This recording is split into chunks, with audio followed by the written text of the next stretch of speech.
Hello friends, welcome to my YouTube channel the excellent tech. तो आज हम देखेंगे कि सी शार्प लैंग्वेज के अंदर कंस्ट्रक्टर क्या होता है। लास्ट वीडियो में हमने देखा था कि मेथड्स हम किस तरीके से बनाते हैं और उसे हम किस तरीके से डिक्लेयर करते हैं। तो आज हम पढ़ेंगे कि कंस्ट्रक्टर क्या होता है सी शार्प के अंदर और उसे हम किस तरीके से डिक्लेयर करते हैं और उसका यूजेस क्या क्या होते हैं और वो कितने टाइप के होते हैं। मैंने यहाँ पे ऑलरेडी कुछ डायग्राम्स बना रखे हैं आपके लिए ताकि बेटर अंडरस्टैंडिंग आपको मैं दे पाऊँ। तो चलिए शुरू करते हैं और स्टार्ट करते हैं कि कंस्ट्रक्टर क्या होता है। जैसा कि मैंने स्क्रीन पे यहाँ पे ऑलरेडी कुछ पॉइंट्स बना रखे हैं, तो चलिए इन्हीं पॉइंट्स को हम वन बाय वन रीड करते हैं और इसको विद प्रैक्टिकल चेक करते हैं कि एक कंस्ट्रक्टर जो होता है वो क्या होता है। तो पहला पॉइंट मैंने लिखा है कि a constructor of a class must have same name as the class name. तो कंस्ट्रक्टर क्या होता है कि एक मेथड ही होता है, एक नॉर्मल मेथड जो हम बनाते हैं वैसा ही मेथड जैसा ही होता है, बट दोनों में डिफरेंस क्या होता है वो डिफरेंसेस हम आगे पढ़ेंगे। तो पहले मैं आपको बता देता हूँ कि एक कंस्ट्रक्टर को हम बनाते क्या है, तो ऑटोमेटिकली आपको मेथड और कंस्ट्रक्टर के बीच में डिफरेंसेस समझ में आ जाएंगे। तो जब हम एक कंस्ट्रक्टर बनाते हैं तो सबसे पहला पॉइंट मैंने यहाँ पे लिखा है कि a constructor of a class must have a same name as the class name.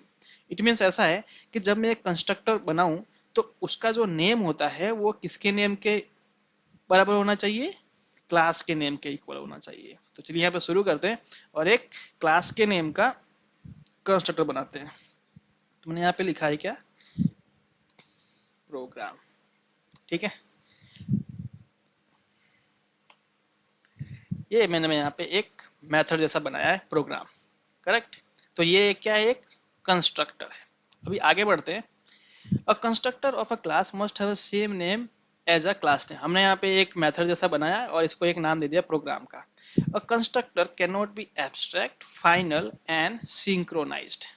एक कंस्ट्रक्टर जो होता है वो कभी भी एब्स्ट्रैक्ट नहीं हो सकता, उसे हम फाइनल डिक्लेयर नहीं कर सकते और ना ही उसे हम सिंक्रोनाइज्ड बना सकते हैं। A constructor does not have any return type, not even void। एक कंस्ट्रक्टर जो होता है ना, उसे हम उसके आगे हम कोई रिटर्न टाइप नहीं लिख सकते। मैं यहाँ पे ऐसा नहीं लिख सकता कि पब्लिक वॉइड। जैसे मैं ऐसा लिखूंगा तो ये मेरे को कुछ एरर देगा। आप देखेंगे यहाँ पे रेड आ गया है। ये क्या बोल रहा है, program member name can not be same as the enclose type. Correct. वो ऐसा बोल रहा है कि ये प्रोग्राम है वो एक मेथड जैसा आपने इसको डिक्लेयर कर दिया है, वो इसके नाम के बराबर नहीं हो सकता। अगर इसके नाम के बराबर आपको बनाना है तो आपको एक कंस्ट्रक्टर डिक्लेयर करना पड़ेगा। और कंस्ट्रक्टर क्या होता है, विदाउट रिटर्न टाइप का होता है। तो मुझे इसे ये हटाना पड़ेगा। जैसे मैंने हटाया ये बिल्कुल सही हो गया। करेक्ट। तो थर्ड पॉइंट था अपने पास में, अ constructor does not have any return type. एक कंस्ट्रक्टर का कोई भी रिटर्न टाइप नहीं होता है।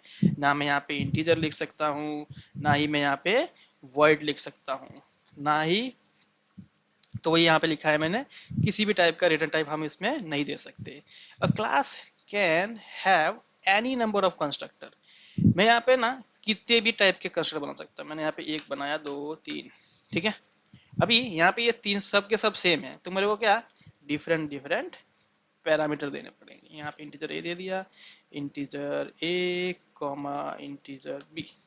ठीक है, मैंने यहाँ पे तीन तरीके के कंस्ट्रक्टर बना दिए।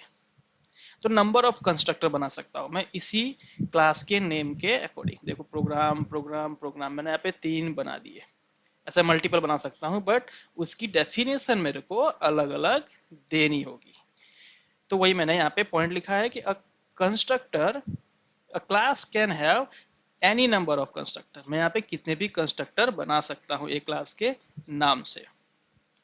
Access modifier can be use in constructor declaration to control the access. मैंने यहाँ पे एक्सेस मॉडिफायर लिखा है पब्लिक। आप चाहे तो यहाँ पे कुछ और भी लिख सकते हैं। तो एक्सेस मॉडिफायर भी हम कंस्ट्रक्टर के अंदर यूज कर सकते हैं। अगला पॉइंट आता है, when you have not created a constructor in the class, the compiler will automatically create a default constructor of a class. Correct. इससे पहले के पॉइंट शायद मिस कर दिया, एक बार वापस चेक कर लेते हैं। Access modifier can be constructor declare, ये आपने देख लिया। अभी है when you have not created a constructor in the class, the compiler will automatically create a default constructor.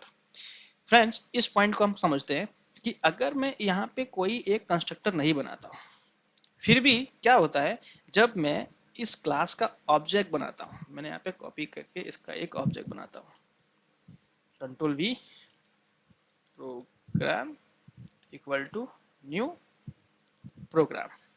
जैसे ही मैं ये डबल ब्रैकेट लगा के और इसे मैं खत्म करता हूँ, ठीक है, ये मैंने सेमीकोलन लगाया, यहाँ पे मैंने क्या किया है, इस एक लाइन के अंदर मैंने एक क्लास का ऑब्जेक्ट बनाया न्यू के साथ में, इसके साथ में मैंने इस क्लास का एक डिफॉल्ट कंस्ट्रक्टर भी बना दिया है। जैसे ही मैंने यहाँ पे न्यू प्रोग्राम लिखा, एक डिफॉल्ट कंस्ट्रक्टर मेरे पास में रेडी हो गया। चलिए उसे चेक करते हैं कि डिफॉल्ट कंस्ट्रक्टर कैसे बना है। तो मैं यहाँ पे एक काम करता हूँ, मैं यहाँ पे एक प्राइवेट इंटीजर ए लेता हूँ, ठीक है। अभी चेक करते हैं कि ये जो इंटीजर ए लिया मैंने, क्या यहाँ पे मिल रहा है मेरे को। प्रोग्राम डॉट, आप चेक कर पा रहे हैं यहाँ पे, ये आ चुका है मेरे पास में, ठीक है। तो मैंने क्या इसका एक बनाया है ऑब्जेक्ट, और उस ऑब्जेक्ट से मैं इसे एक्सेस कर पा रहा हूँ।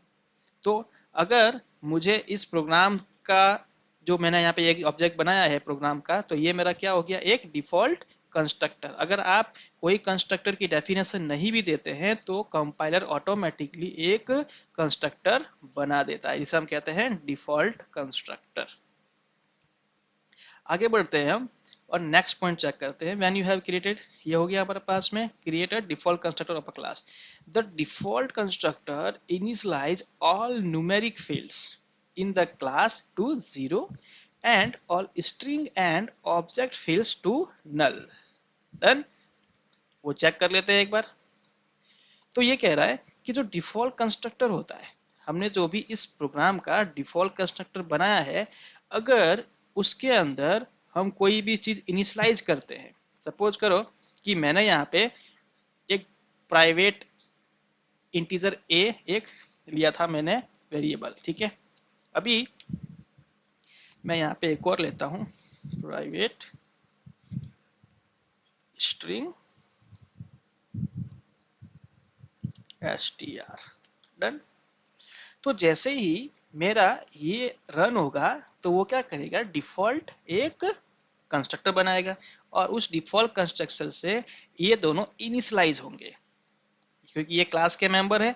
और क्लास के मेंबर कब इनिशियलाइज होंगे, जब मैं उस क्लास का ऑब्जेक्ट क्रिएट करूंगा। और जैसे ही मैं ऑब्जेक्ट क्रिएट करूंगा उस वक्त क्या होगा, एक डिफॉल्ट कंस्ट्रक्टर बनेगा, और वो डिफॉल्ट कंस्ट्रक्टर यहाँ पे जितने भी मेंबर्स है उनको वो इनिशियलाइज करेगा।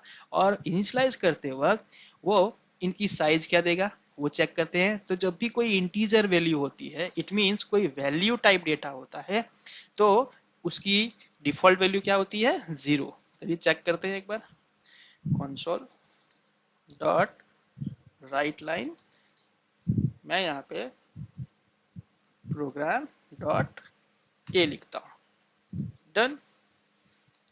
सेकेंड लाइन के अंदर मैं ऐसा कर देता हूँ, प्रोग्राम डॉट str, ठीक है। मैं यहाँ पे डिबगर रखता हूँ और इसे रन करता हूँ, चेक करते हैं क्या क्या वैल्यू मिलती है मेरे को।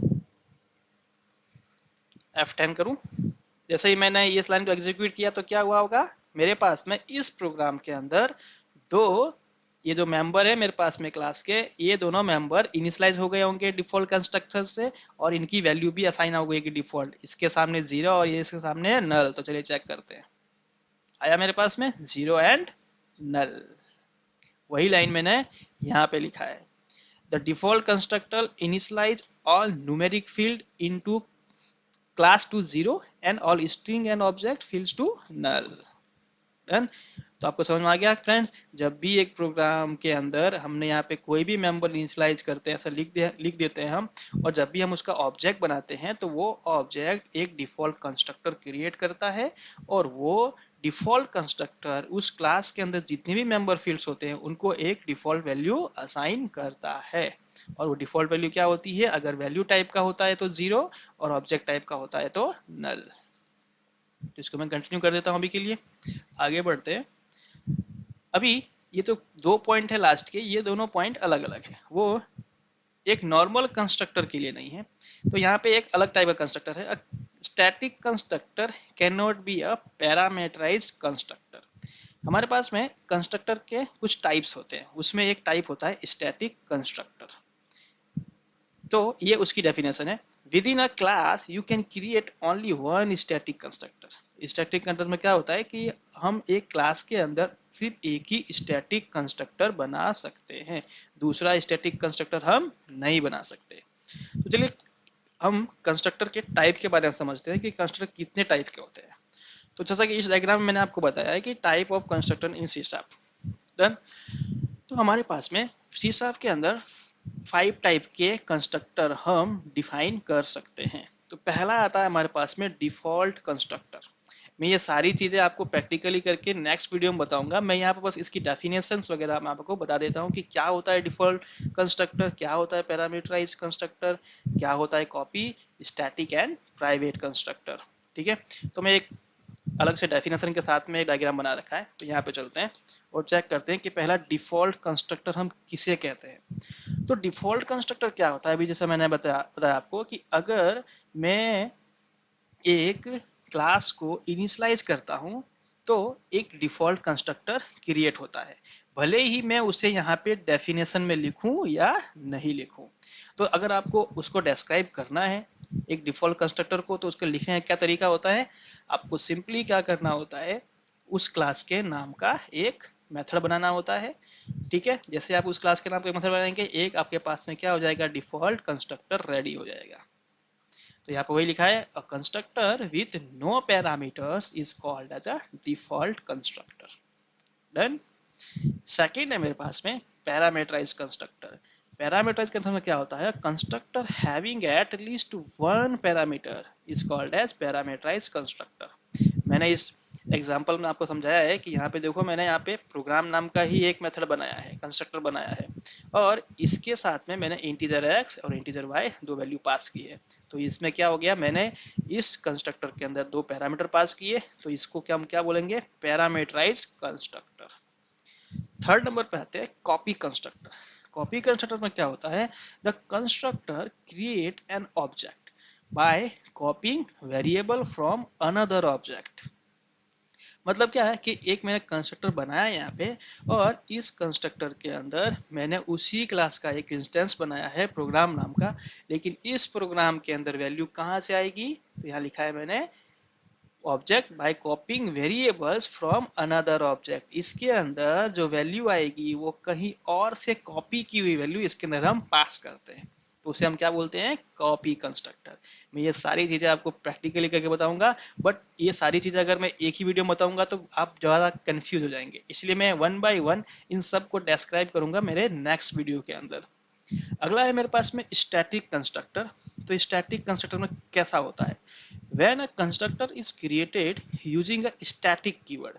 जब मैं एक कंस्ट्रक्टर के आगे एक स्टैटिक कीवर्ड लगा देता हूं तो वो एक क्या बन जाता है, मेरे पास में एक स्टैटिक कंस्ट्रक्टर बन जाता है। And it will be invoke only once, ये सिर्फ एक ही बार इन्वॉक होता है,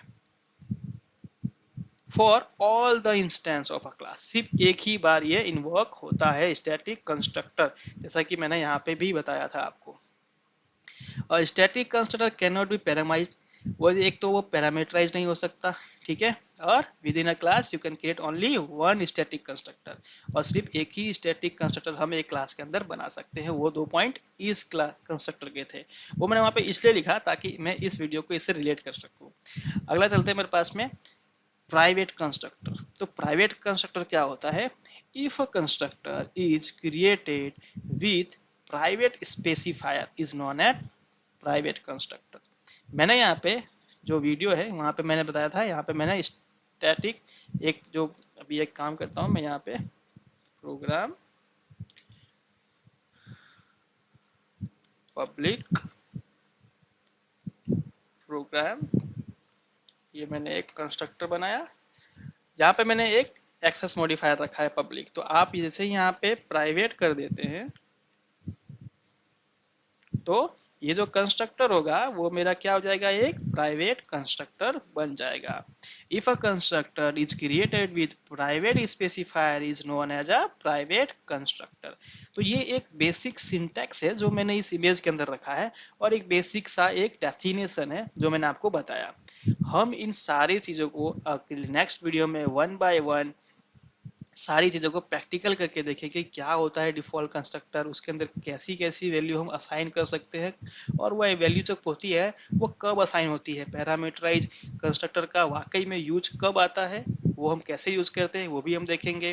कॉपी कंस्ट्रक्टर क्या होता है, उसे कब यूज करना चाहिए ये भी हम देखेंगे। प्राइवेट कंस्ट्रक्टर क्या होता है, उसे कब यूज करना ये भी देखेंगे। तो हम ये सारे कंस्ट्रक्टर के अलग अलग टाइप के एक अलग अलग वीडियो बना के आपको फुल एक्सप्लेनेशन के साथ समझाऊंगा, तो आपको ज़्यादा अंडरस्टैंडिंग आएगा। Thank you very much friends, I hope कि आपको कंस्ट्रक्टर और उसके टाइप्स के बारे में पता चला होगा। मैं ये इमेज और ये कंटेंट आपको डिस्क्रिप्शन पार्ट में दे दूंगा ताकि आप इसे डाउनलोड करके आप इजीली रीड कर सकें। Thank you very much friends to watch this video. Video अच्छी लगी हो तो लाइक करें, सब्सक्राइब करें, शेयर करें। Thank you friends.